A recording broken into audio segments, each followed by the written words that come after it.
নমস্কার বন্ধুরা, মেনকা রান্নাঘরে আপনাদের সবাইকে স্বাগত জানাই। বন্ধুরা, আমি আজকে একটা রেসিপি নিয়ে চলে এসেছি, খুব ভালো খেতে মিষ্টি। তো লাচ্চা কীভাবে বানাচ্ছি আপনাদের সাথে শেয়ার করছি। চলুন বন্ধুরা, রেসিপিটা বানিয়ে দেখাই।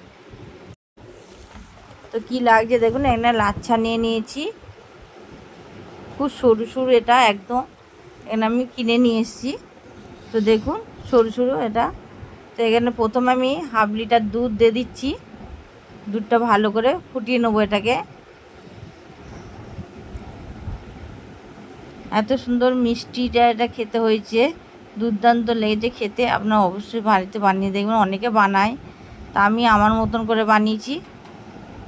তো দুধটা ভালো করে আমি ফুটিয়ে নিচ্ছি। তো দুধটা দেখুন ফুটে এসছে,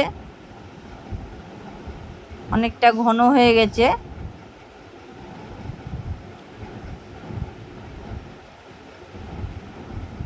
একদম কম আছে, দুধটাকে আমি ভালো করে ফুটিয়ে নিয়েছি।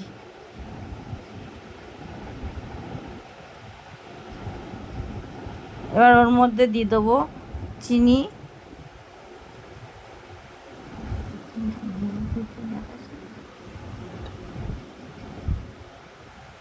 এক বাটি চিনি দিয়েছি। মিষ্টিটা আপনারা যেমন খাবেন, তো আমরা 1 বাটি চিনি দিয়ে দিয়েছিলাম আমি।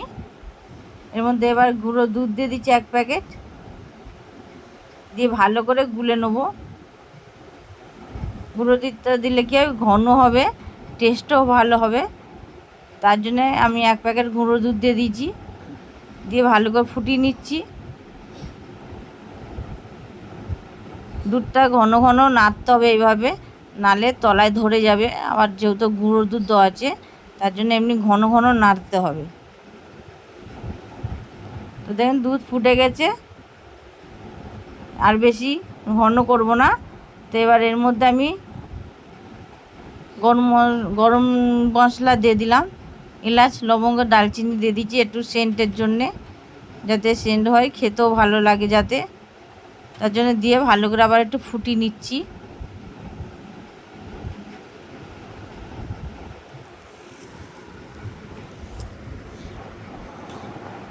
এবার এর মধ্যে দিয়ে দেবো দুধটা। এবার আমি বন্ধ করে দিয়েছি, গ্যাসটা বন্ধ করে দিয়েছি। দিয়ে এবার লাচ্চাগুলো দিয়ে দিলাম, দিয়ে কিছুক্ষণ রেখেই আমি ঢেলে নেবো এগুলোকে।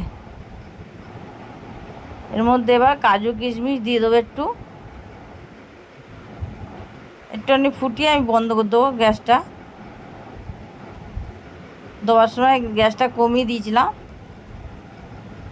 তো এবার গ্যাসটা আমি বন্ধ করে দিয়েছি, দিয়ে এবার একটু, নালে একদম লাচ্চাটা টেনে নেবে দুধটা, ওই জন্য একদম বন্ধ করে দিলাম গ্যাসটা।